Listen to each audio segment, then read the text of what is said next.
RFI, Radio France Internationale, il est 6h30, ici à Paris, 4h30 en temps universel. Xavier Besson. Bonjour à tous. L'actualité africaine de ce samedi, il est désormais entre les mains des autorités centrafricaines. Jean-Francis Bozizé, fils de l'ancien président François Bozizé, ancien ministre, rentré en Centrafrique cette semaine. Il a été arrêté hier après s'être présenté de son propre chef à la force de l'ONU, la MINUSCA. Jean-Francis Bozizé, arrêté en vertu d'un mandat d'arrêt international délivré en 2014. Nous serons en direct de Bangui dans un instant. Presque tous les bulletins sont dépouillés en Afrique du Sud après les élections municipale de mercredi, et l'ANC, le parti au pouvoir, ne peut que constater l'ampleur de son recul, toujours majoritaire au niveau national. Il atteint pourtant un plus bas historique, cède la métropole de Port-Elizabeth au principal parti d'opposition, alors qu'à Pretoria et à Johannesburg, les résultats là sont encore incertains. Dans ce journal également, l'opposition tchadienne qui maintient son meeting aujourd'hui et sa manifestation demain malgré leurs interdictions. La République démocratique du Congo, où le groupe de soutien au dialogue a finalement rencontré in extremis hier des représentants de la majorité présidentielle après s'être entretenu avec les opposants jeudi. Le Soudan du Sud qui a accepté le principe du déploiement d'une force régionale sur son territoire. Dans un quart d'heure, le journal des JO, alors que la cérémonie d'ouverture de ces Jeux Olympiques de Rio au Brésil s'est achevée tout à l'heure. Place maintenant à la compétition. Il avait fui la Centrafrique il y a 3 ans. Jean-Francis Bozizé, le fils de l'ancien président centrafricain François Bozizé, lui-même ancien ministre de la Défense de son père. Et il vient donc d'être arrêté. Nous sommes en direct de Bangui avec Esteban Galliano. Esteban, c'est donc hier, quelques jours après son retour en Centrafrique, que Jean-Francis Bozizé a été arrêté. Eh oui, c'est aujourd'hui confirmé par les autorités centrafricaines. On ne connaît pas précisément les circonstances de son arrestation. Alors oui, certaines sources disent que l'homme se serait livré lui-même à la MINUSCA. Donc, bon, ça, on ne sait pas vraiment, mais ça a été mené, ça c'est ce qu'on sait, ça a été mené par les forces de police de la MINUSCA, la force de l'ONU en RCA, puis peu de temps après, l'ex-ministre a été livré à la police centrafricaine. Il est encore ce matin entendu dans les locaux de la SRI, les services de recherche et d'investigation. Alors je rappelle que depuis mai 2014, l'homme est visé par un mandat d'arrêt international donné par le tribunal de grande instance de Bangui.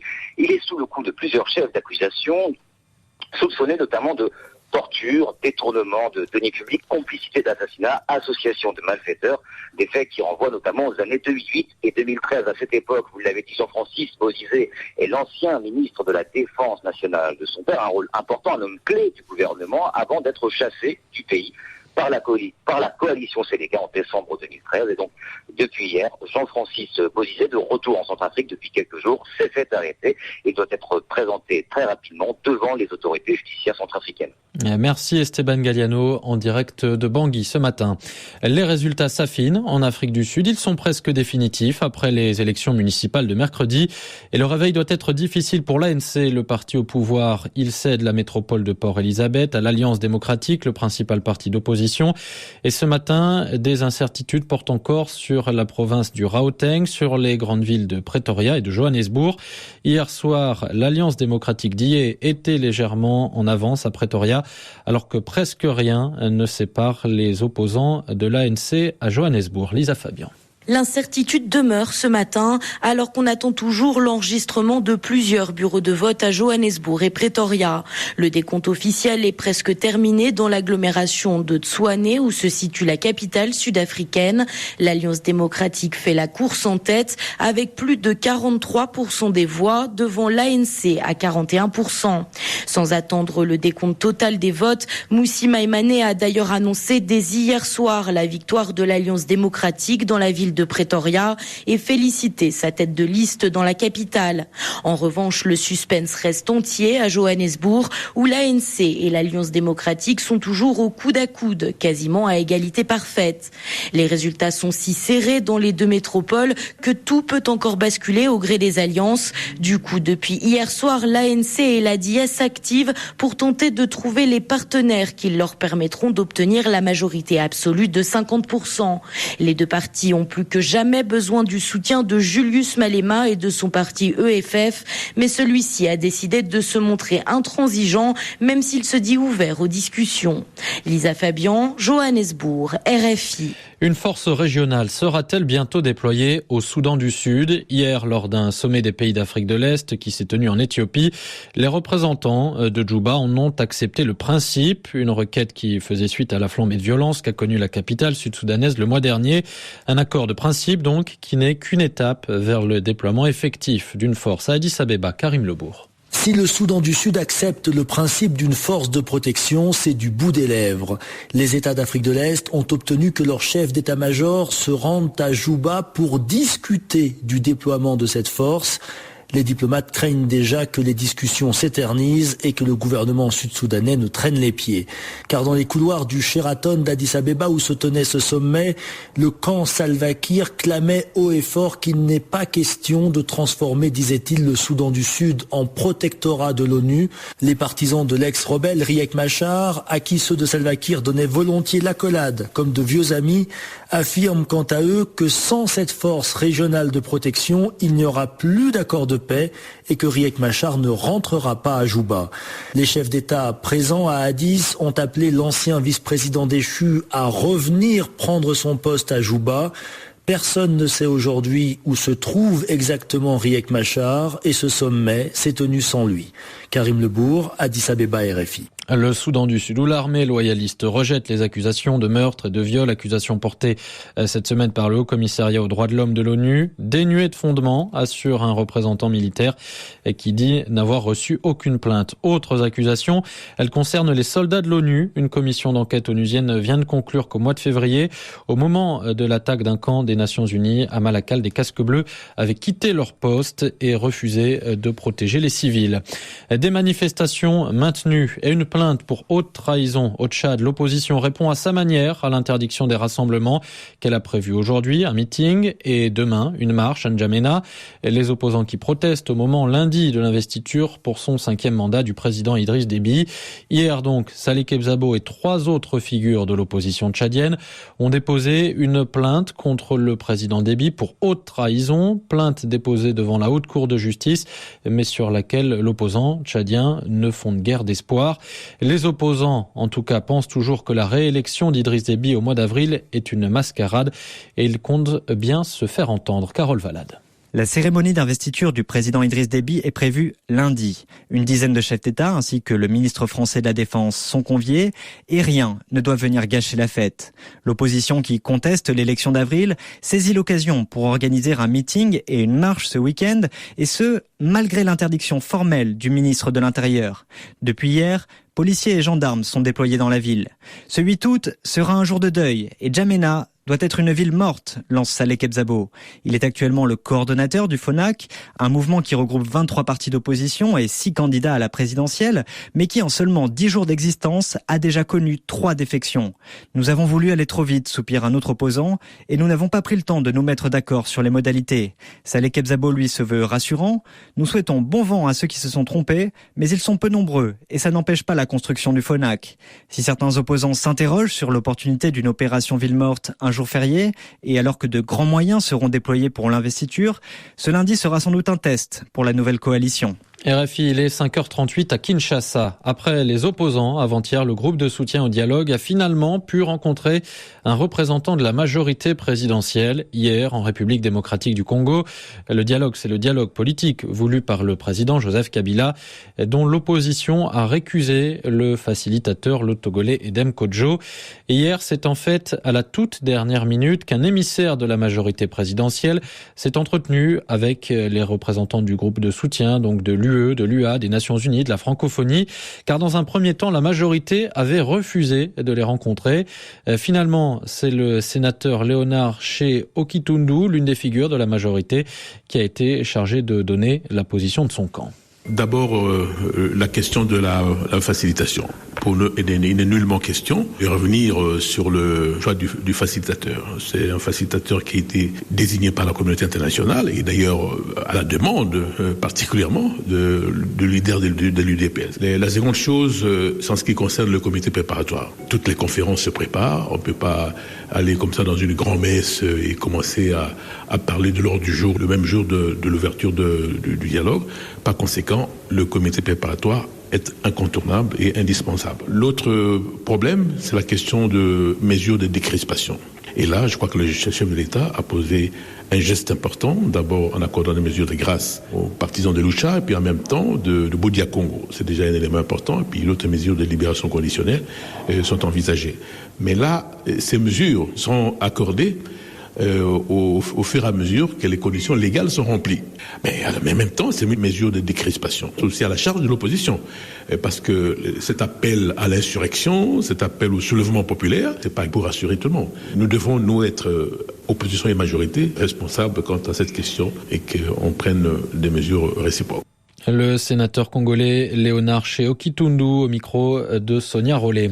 Hier donc, le groupe de soutien au dialogue avait rencontré le rassemblement de l'opposition. C'était même avant-hier plutôt.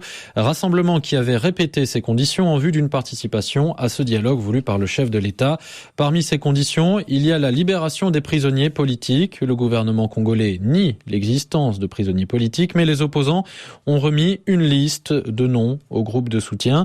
Une liste initialement publiée par l'ACAJ, l'association congolaise pour l'accès à la justice, dont le président, maître Georges Kapiamba, représente la société civile dans le rassemblement de l'opposition. Alors, qui sont ces prisonniers ? Sur quelle base l'opposition demande-t-elle leur libération ? On voit cela avec Laure Broulard. Sur la liste, 30 noms, 30 personnes détenues dans la prison de Makala à Kinshasa, de Kasapa à Lubumbashi ou dans les cachots de l'ANR. 7 membres de mouvements de la société civile, dont Fred Bauma et Yves Makwambala, arrêtés le 15 mars 2015 lors d'une rencontre internationale sur la bonne gouvernance en Afrique, dans l'exercice de leur liberté publique, affirme Georges Kapiamba, le président de l'ACAJ. Une quinzaine de membres de l'UNAFEC, un parti d'opposition membre du G7. La plupart d'entre eux ont été arrêtés en avril lors d'une opération de la police au siège de leur parti. Les autres, affirme l'avocat, sont victimes de montages judiciaires. Parmi eux, il cite Eugène Diomine Dongala, le président du Parti démocratie chrétienne, condamné en 2014 à 10 ans de prison pour viol sur mineur, et Jean-Claude Mouyambo, détenu depuis janvier 2015 suite à un conflit immobilier qui l'oppose à Emmanuel Stoupis, l'homme d'affaires grec également à l'origine de l'affaire de spoliation immobilière pour laquelle Moïse Katumbi a été condamné à 3 ans de prison en juin dernier. À cela doivent s'ajouter, selon l'opposition, 83 personnes non libérées alors qu'elles ont été amnistiées. Au Burundi, cela fait 2 semaines maintenant que l'on est sans nouvelles du journaliste Jean Bigirimana, disparu dans le centre du pays. Depuis, plusieurs médias affirment qu'il est détenu par les services de renseignement dans un cachot secret. La police, elle, assure qu'il n'a pas été arrêté par les forces de l'ordre. Cette semaine, la Commission des droits de l'homme du Burundi s'est saisie de l'affaire. Son président, Jean-Baptiste Baribo Nekeza, s'est rendu dans le centre du Burundi, à Murumba. Il raconte que son équipe s'est rendue chez le responsable local des services de renseignement pour enquêter. Officiellement, le SNR n'a pas de maison d'arrêt ou bien de cachot qu'ils opèrent à Moranvia. Il n'y a pas de cachot connu du SNR. Maintenant, si c'est un lieu de détention secret, comme c'était suspecté dans ce cas, dans la résidence privée du responsable du SNR, nous avons été à cette résidence justement et on est parti sans avertissement et on l'a trouvé sur place et on a demandé à ce qu'il puisse coopérer à notre enquête. Et il a effectivement coopéré. Il nous a ouvert sa maison pièce par pièce. Il nous a ouvert l'annexe de la maison, et les toilettes privées, etc. et toute l'enceinte de cet enclos. On a vérifié, mais on n'a rien trouvé dans cet endroit. Le président de la Commission des droits de l'homme du Burundi, joint par Anne Kantner. C'est leur solution à Madagascar pour faire avancer le pays. Des anciens sénateurs se sont réunis hier à Antananarivo pour demander la mise en place d'une convention. Comme en fait en 1991, il y a 25 ans, après plusieurs mois de crise, un groupe d'opposants force le régime à accepter un changement radical de politique et de constitution. C'était le début de la 3e République malgache. Aujourd'hui, depuis plusieurs mois, des opposants réclament des élections anticipées. Une partie de la société civile demande elle également la mise en place d'une convention. À Antananarivo, Jeanne Richard. Corruption, pauvreté, insécurité, Madagascar ne sort pas des difficultés. Et selon les anciens sénateurs du régime de transition comme Roger Alisson, la situation est devenue critique. Actuellement, Madagascar traverse une crise très profonde Et nous avons peur qu'une explosion sociale risque de se produire dans notre pays. Persuadé que les prochaines élections présidentielles en 2018 ne seront ni libres ni transparentes, il demande, comme d'autres avant lui, un changement radical. Le président de la République reste toujours président de la République et un gouvernement d'union nationale devrait être mis en place. Et enfin, une nouvelle structure afin de pouvoir vraiment élaborer une nouvelle constitution. Joint par téléphone, Rive Rakotouvao, le président du HVM, le parti au pouvoir, estime au contraire qu'une telle convention ramènerait le pays en arrière dans une nouvelle crise politique.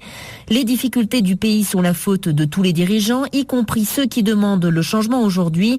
Attendons les prochaines présidentielles dans 2 ans, dit-il. Jeanne Richard, Antananarivo, RFI. Antananarivo, il est 7h45, 6h45 ici à Paris. Afrique Matin sur RFI. Xavier Besson. Afrique Matin à suivre dans 5 minutes. Notre invité, un homme qui vient de boucler un tour d'Afrique de l'innovation et des startups. Mais avant cela, tout de suite, c'est le journal des Jeux Olympiques. Le journal des Jeux. La flamme est désormais allumée. Elle l'a été tout à l'heure par l'ancien marathonien brésilien Vanderlei Cordeiro. La flamme des Jeux Olympiques à Rio, au Brésil. La cérémonie d'ouverture s'est achevée. Donc tout à l'heure, place désormais à la compétition et à la chasse aux médailles. Christophe Diremzian.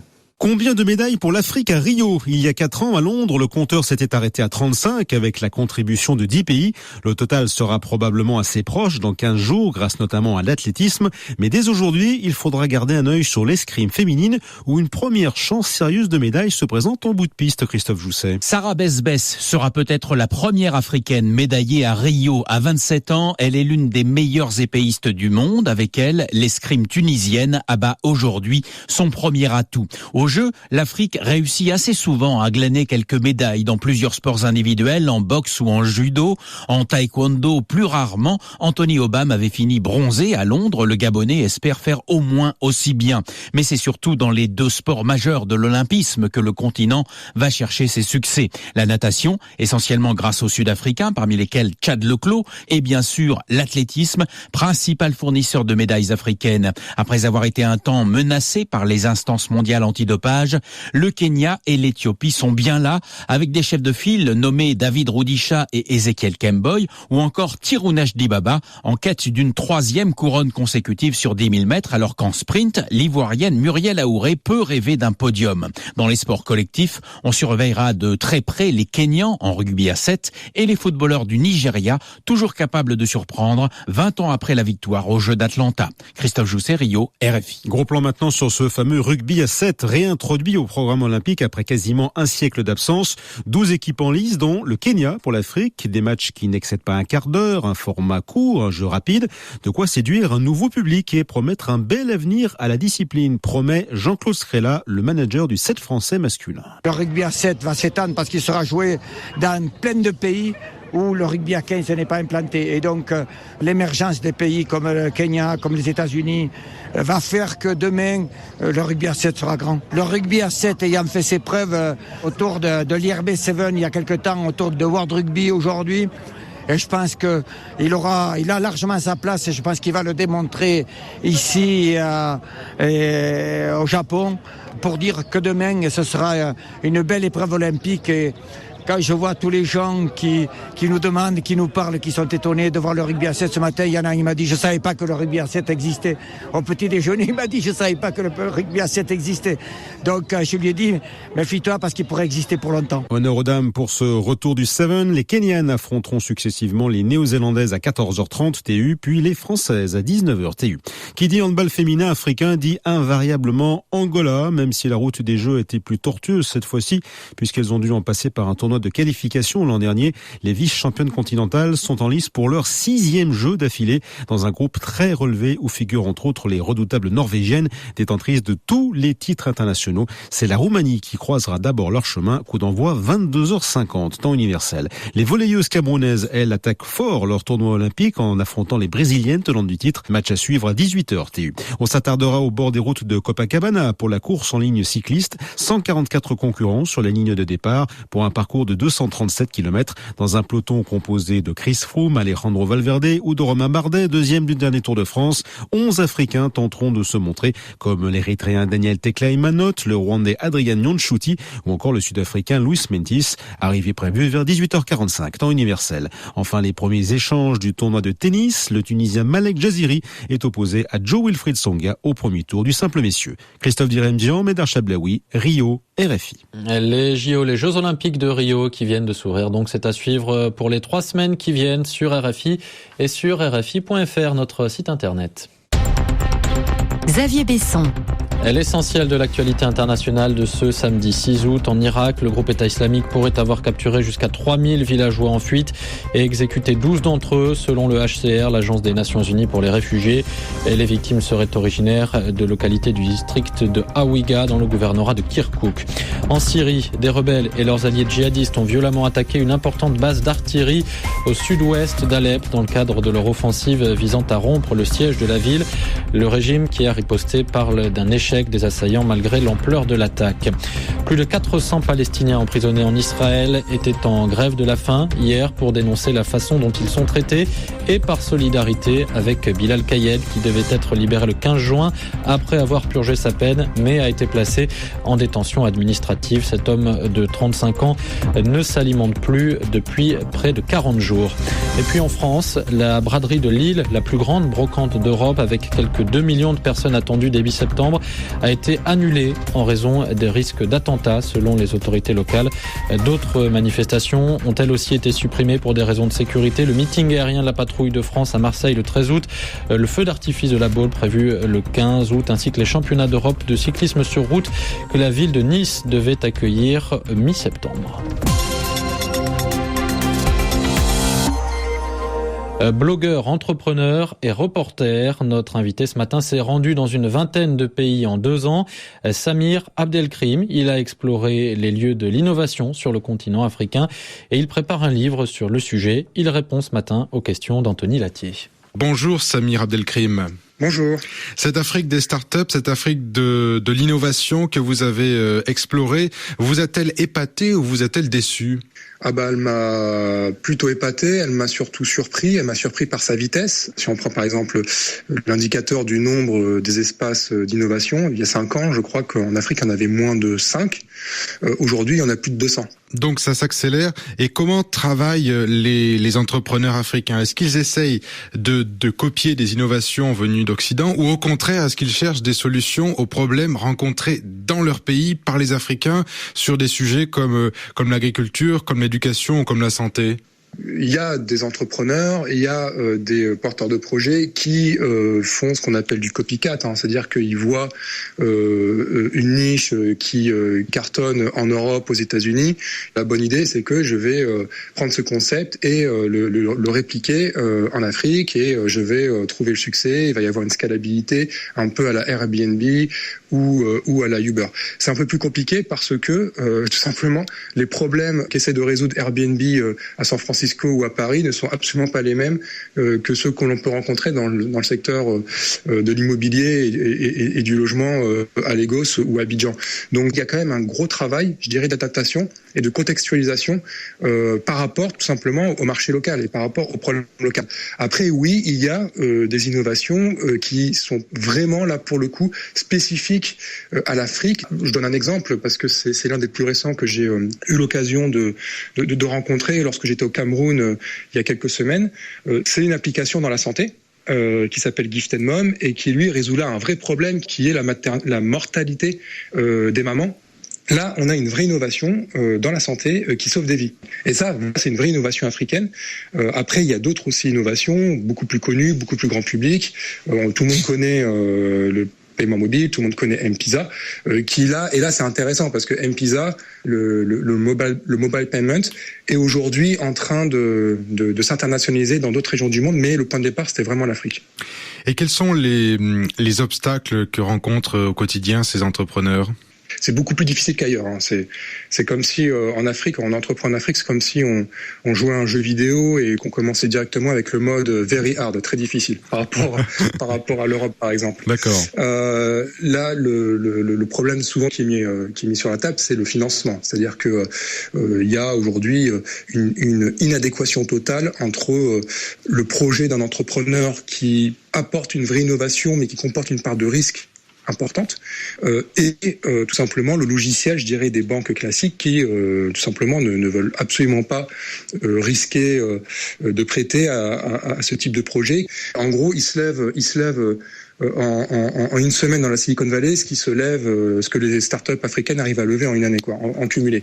Après, le second problème, c'est l'accompagnement. C'est-à-dire que avoir une idée, c'est bien, l'exécuter et développer et transformer son idée, son concept en business, donc passer de 0 à 1. Là, le problème, c'est qu'il manque finalement quelque part des mentors, des coachs. Il manque des structures d'accompagnement. Et puis il y a un manque d'accompagnement des dirigeants, des gouvernements, des pouvoirs publics. Oui, c'est-à-dire que on se méfie des leaders, on se méfie des politiques. Pour un tas de raisons, la corruption, les violences politiques, etc.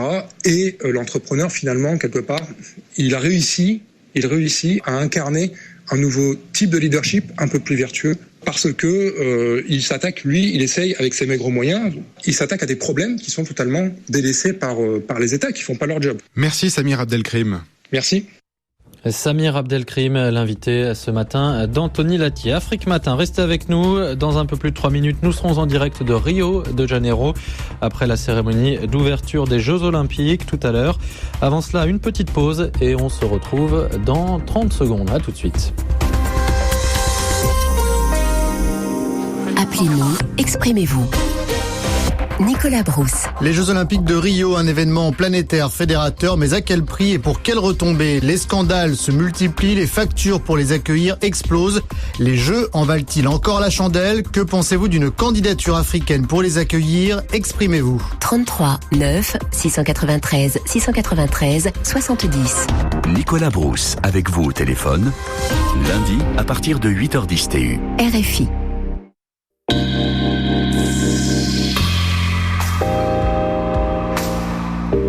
À 6h57 ici à Paris, direction maintenant l'ouest de la France, la Bretagne et la ville de Landerneau, où une exposition est consacrée au peintre russe Marc Chagall. Chagall, de la poésie à la peinture, une exposition qui explore les liens de celui qui a connu 2 guerres mondiales, une révolution, plusieurs exils, les liens qu'il entretenait avec les mots. Visite guidée avec Grégoire Sauvage.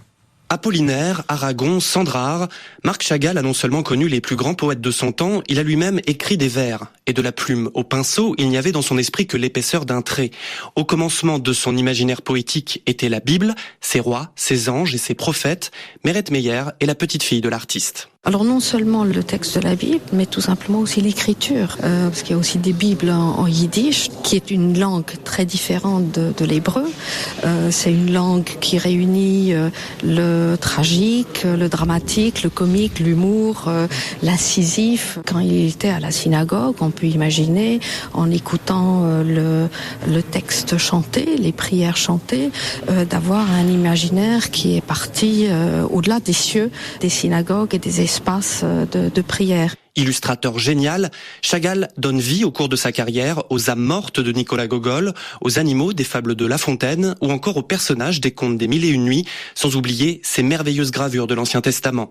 L'exposition présente aussi ses plus grands chefs-d'œuvre comme Le Marchand à bestiaux de 1923, souvenir de son enfance en Russie où l'on retrouve les couleurs chatoyantes et la poésie surnaturelle du peintre. Ça n'est pas surréaliste, un monde fait de réalité.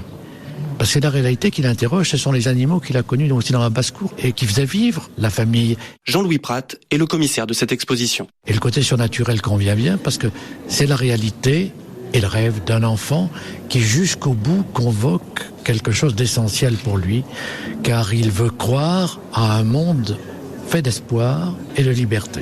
Et cette poésie ancrée dans le réel continue à nous parler du monde d'aujourd'hui, explique Michel-Édouard Leclerc, directeur de ce Fonds pour l'art contemporain. C'est un peintre qui, ayant vécu l'exil, ayant vécu les déplacements à travers l'Europe, il nous dit les drames d'aujourd'hui, tout ce qui se passe à Calais, tout ce qui se passe à la frontière de la Turquie, les exilés, ces personnages qui se battent entre conserver leurs racines et aller vers un futur qu'ils ne connaissent pas. Le message humaniste de Chagall est terriblement contemporain et tellement d'actualité. Après Miro, Giacometti et Dubuffet, la petite ville de Landerneau accueille un autre grand maître du XXe siècle, un nouveau succès pour la jeune institution qui, depuis sa création il y a 5 ans, a accueilli 500 000 visiteurs. C'était Grégoire Sauvage sur RFI. Passez une bonne journée, une bonne matinée sur la radio du Monde.